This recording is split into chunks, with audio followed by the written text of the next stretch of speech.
Assalamualaikum anak-anak, bagaimana kabarnya hari ini? Waalaikumsalam, baik Ibu. Alhamdulillah kalau semuanya dalam keadaan yang baik. Hari ini kita akan belajar mengenai teks persuasif.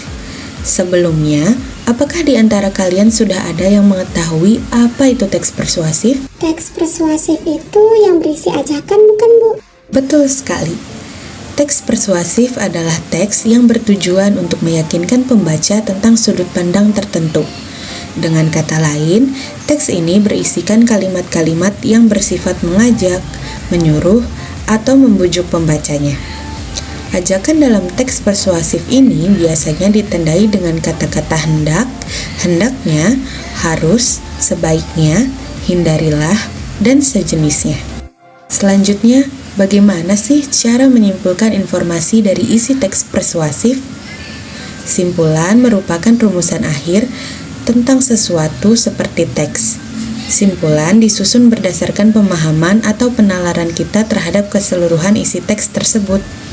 Dikarenakan teks persuasif merupakan teks yang berkenaan dengan ajakan, maka kesimpulannya tidak akan jauh dari jawaban atas pertanyaan ajakan apa yang ada pada teks persuasif tersebut terhadap para pembacanya. Langkah-langkah penyimpulannya adalah yang pertama, membaca keseluruhan teks untuk menemukan gagasan umum teks. Yang kedua, mencatat bagian-bagian penting di awal dan akhir paragraf. Yang ketiga, memahami hubungan logis antar bagian teks.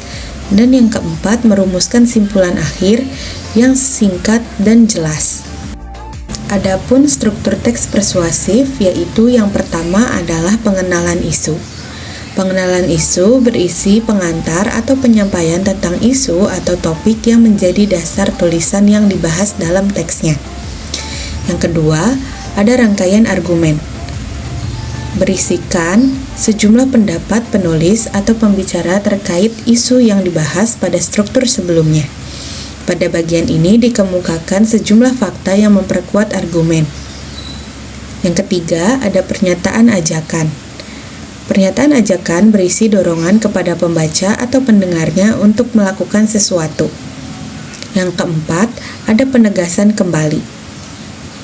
Penegasan kembali berisi tentang penegasan kembali atas pernyataan-pernyataan sebelumnya yang dapat ditandai dengan kata demikianlah, dengan demikian, atau oleh karena itu.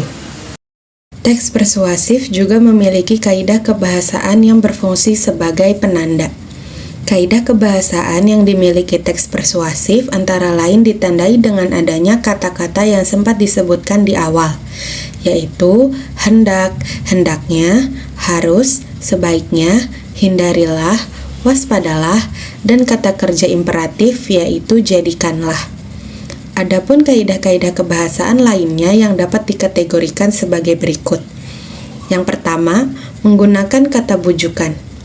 Kata-kata yang digunakan untuk mengajak, membujuk, atau mengimbau pembaca maupun pendengar.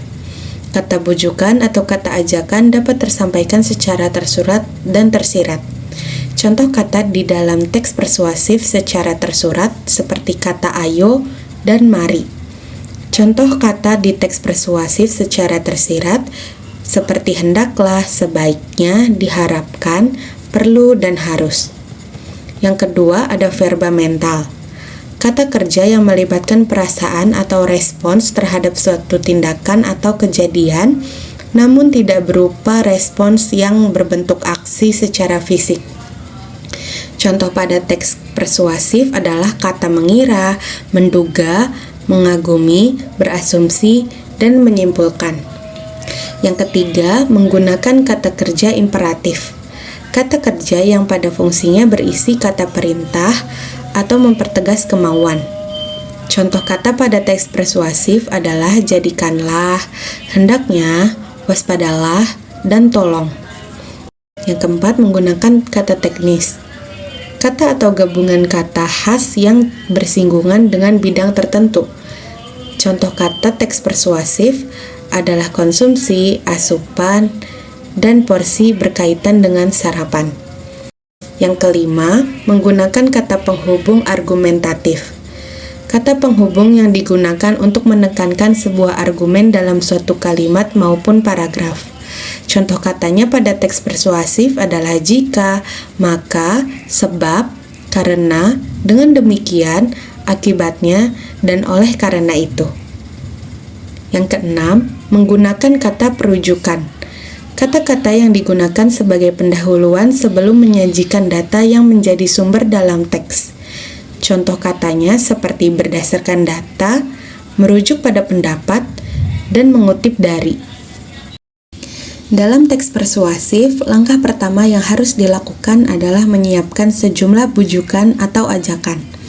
Seperti, mari belajar dengan baik, atau ayo kita pergi piknik, atau sayangilah orang tuamu. Yang kedua, memperhatikan struktur dan kaidah teks persuasif seperti yang sudah Ibu jelaskan sebelumnya. Sampai di sini, apakah semuanya dapat memahami apa yang sudah dijelaskan mengenai apa itu teks persuasif? Paham, Bu. Syukurlah jika semuanya dapat memahami apa yang Ibu jelaskan hari ini. Untuk mempelajari teks persuasif lebih mendalam, kalian semua dapat mencari contoh-contohnya di buku paket maupun di internet. Setelah itu, kalian dapat menelaah struktur dan kaidah kebahasaannya. Selanjutnya, kalian dapat berlatih membuat teks persuasif dengan memperhatikan struktur serta kaidah kebahasaannya. Baik, Bu. Sekian pelajaran tentang teks persuasif yang dapat Ibu sampaikan hari ini. Maaf jika ada salah kata. Wassalamualaikum warahmatullahi wabarakatuh. Waalaikumsalam warahmatullahi wabarakatuh. Terima kasih banyak, Ibu.